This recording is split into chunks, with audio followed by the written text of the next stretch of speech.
넥스트런 띡. 자, 준비됐어요. 갑니다. 셋, 둘, 하나, 출발! 휠스핀을 일으키면서 아주 굉장히 빠를 것 같이 달리는데 100km가 안 나와. 나왔다. 10초 281 이라는 숫자가 나왔네요. 10초 2 10초 2에 100km. 그렇게 느리다고 할 수는 없죠. 이 대형인 것을 감안하고 디젤인 것도 감안하면 그렇게 느리다까지는 아닌데, 그래도 이거보다 조금 더 잘 달려야 되는 거 아닌가? 뭐 이런 느낌이 좀 있어요. 자, 출발할게요.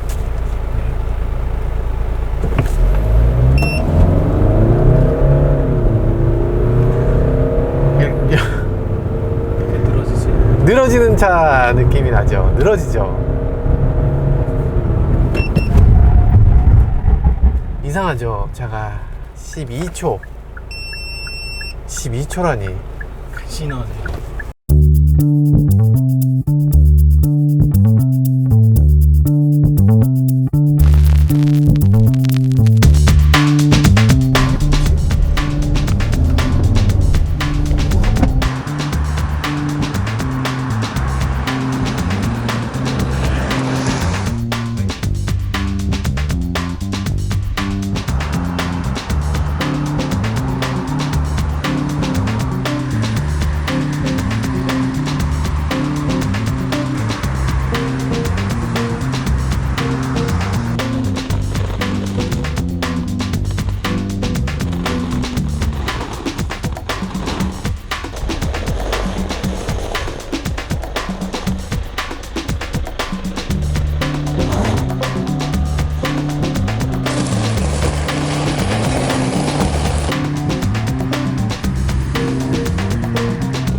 와, 정말 주행 감각 같은 것은 정말 더할 나위 없이 좋네요.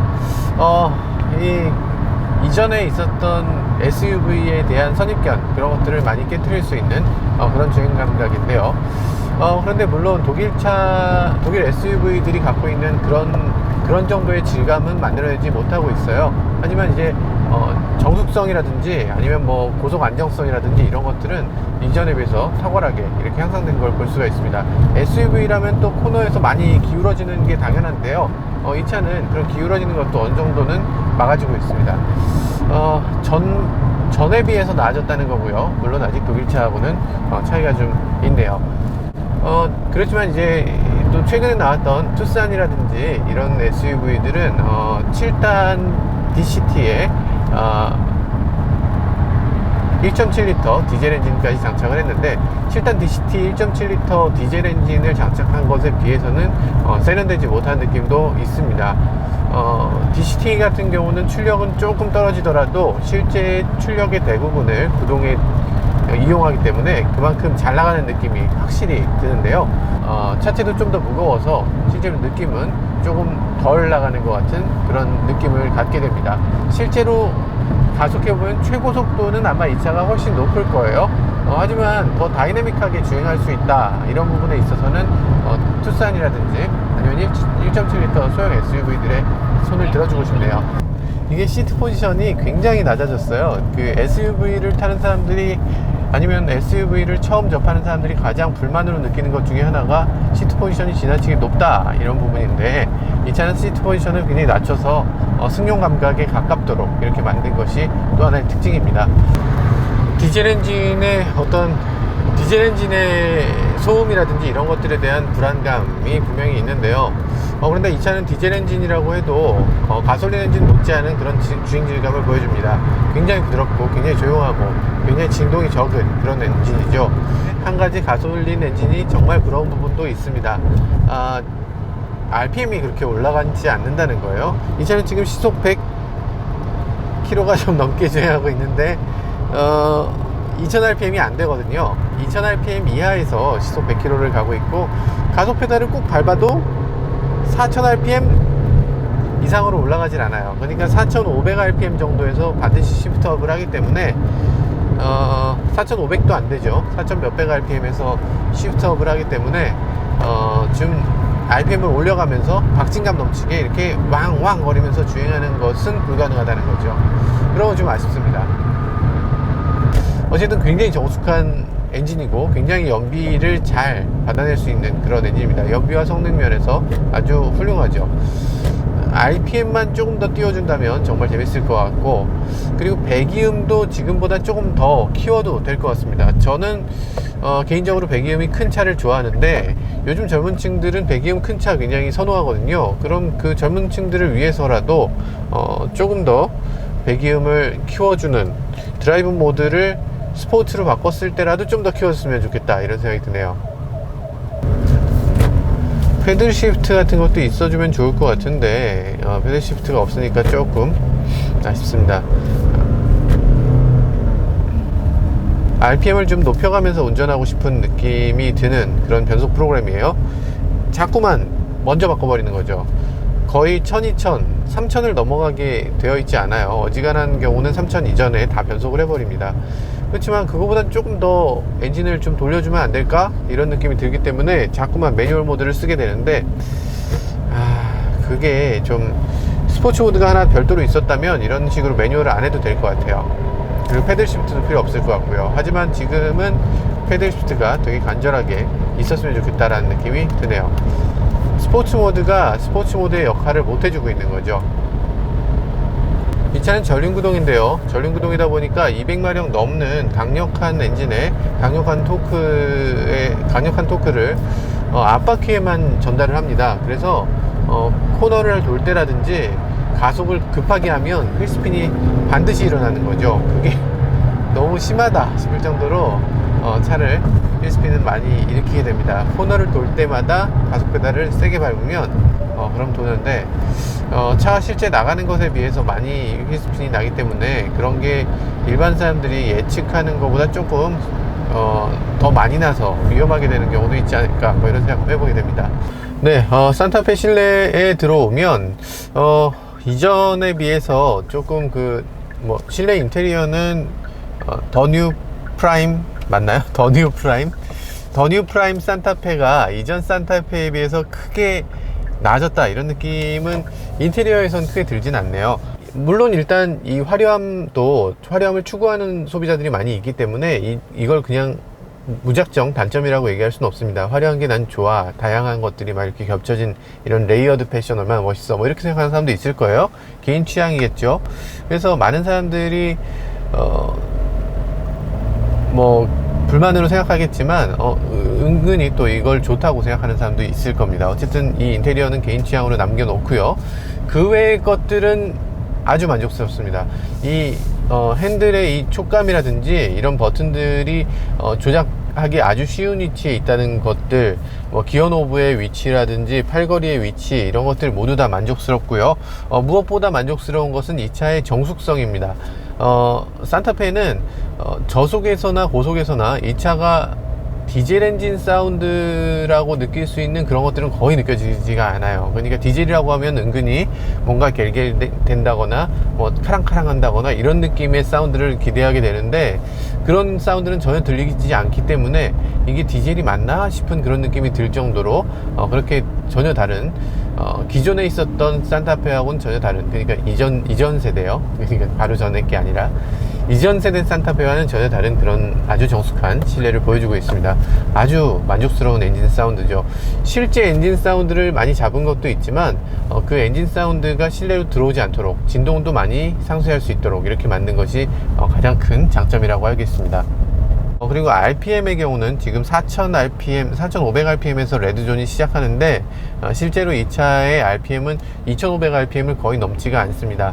어지간히 가속을 해봐도 꾹 밟아도 한 3000 RPM 정도 되면 그때 변속을 하기 시작해요. 그래서 끝까지 밟았을 때 이제 4000 RPM 넘게 넘어가는데 그런 부분이라든지 시프트 다운을 해서 조금 더 스포티하게 주행을 해볼래 하고서 주행했을 때도 RPM이 그렇게까지 뭐 세게 쳐주지 않는 그런 것들을 볼 수가 있네요. 어쨌든 정숙성에 있어서는 지금 소렌토하고 이 차하고를 비교하면 소렌토가 소리가 조금 더 큽니다. 그게 아마 시승차가 이 차보다 조금 더 오래된 시승차고, 그러다 보니까 조금 더 험하게 기자들이 시승을 했고, 그래서 아마 소음이 조금 더 클 수도 있는데요. 어쨌든 배기음도 의도적으로 조금 키웠다는 느낌이 소렌토엔 들고요. 이 차의 경우는 배기음이 거의 들리지 않는 게 어떤 차의 차별점이라고 할 수 있겠습니다. 핸들의 감각도 조금 다른데요. 소렌토는 조금 더 즉각적인 느낌이 드는가 하면 이 차는 조금 더 소프트한 느낌이 듭니다. 너무 차가 무르지 않나? 뭐 이런 느낌이 들기도 하는데요. 약간 무른 게 어떤 이 산타페의 어떤 지향하는 점이었나? 뭐 이런 생각이 듭니다. 이전 이 더 프라임 전 산타페에 비해서 더 프라임이 되면서 조금 더 소프트해진 것 같아요. 핸들의 조향 감각이라든지 서스펜션의 반응이라든지 차가 어떤 따라오는 이런 느낌들, 이런 것들이 지나치게 타이트하지 않고 부드럽게 이렇게 만들어져 있네요. 네, 60km, 70km로 이렇게 맞춰놓고 앞차를 따라가는 거죠. 그런데 지금 제네시스나 소나타나 이런 크루즈 컨트롤과 마찬가지로 이 차도 크루즈 컨트롤이 그렇게 안심이 딱 되는 그런 느낌이 아닙니다. 제가 지금 브레이크 가속 페달을 밟고 있지 않는데요. 가속을 해요. 지금 앞에 차가 있는데 가속을 하고 앞차까지 훅 달려가는 그런 느낌을 줍니다. 그래서 좀 불안하다고 느끼는 사람들이 굉장히 많을 것 같아요. 저 지금 가속 페달 밟지 않았는데 정지했다 다시 또 출발하죠. 이런 것들 굉장히 좀 잘 만들어져 있다, 이런 생각이 들고, 막히는 길에서 굉장히 유용하겠다, 이런 생각도 듭니다. 근데 지금 언덕을 넘어가는 상황인데, 언덕을 넘어갈 때 앞차가 언덕을 넘어가 버리면, 그러면 아주 가파른 언덕에서 앞차가 언덕을 넘어가 버리는 경우가 있거든요. 이런 경우 인식을 못해요. 그러니까 앞차가 여기서 잠깐 사라졌더라도 그 차는 분명히 그 근처에 있을 거야 라고 이 크루즈 컨트롤이 인식해야 되는데, 코너를 돌아가거나 앞차가 언덕을 넘어가 버리거나 이런 경우에는 아무런 버퍼 없이 그냥 가속을 해버리기 때문에 굉장히 좀 위태롭다고 느껴질 때가 있어요. 코너 돌 때 특히나 조금 걱정이 되기도 합니다. 어라운드 뷰는 가끔씩 사용하면 좋네요. 어라운드 뷰가 이렇게 이런 경우에 앞차하고의 간격을 조금만 더 붙이고 싶다 할 때 뭐 이렇게 조금씩 붙여볼 수도 있겠고요. 네, 갑자기 비가 와서 지금 세상에 갑자기 이렇게 우천 테스트를 하게 됐는데요. 우리가 흔히 알고 있는 그런 용어 있잖아요. 수타팩? 뭐 이런 말 있잖아요. 정말 비 새는 거야, 이 차? 비 새는 거 맞아? 많은 사람들이 이제 그렇게 많은 우려들을 하죠. 비가 좀 샜다는 얘기들이 몇 개 올라오고, 그러다 보니까 차에 대한 안 좋은 네거티브 이미지가 붙여지는 것 같아요.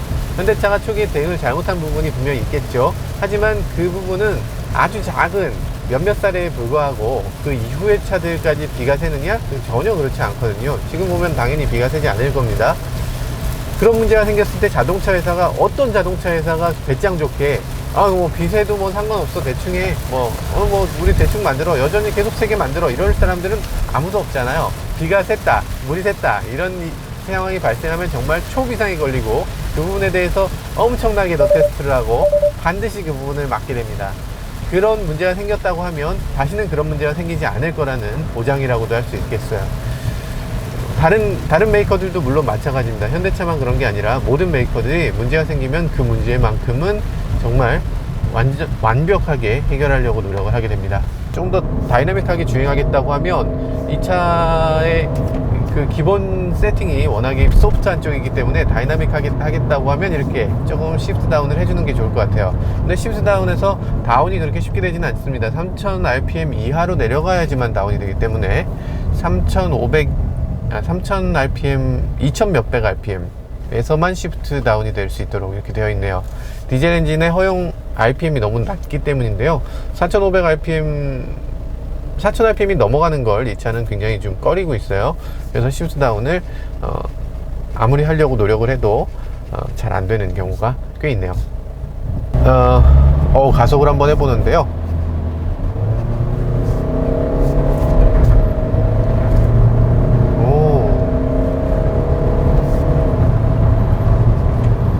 시내에선 너무 둔하다고 느껴지기도 했는데 고속도로에 들어와서 이렇게 시프트 다운을 하면서 움직여 보면 그렇게 둔하다는 느낌은 아니에요. 차가 약간 나름 괜찮은데요. 나름 그렇게 둔하다는 느낌은 많이 들진 않네요.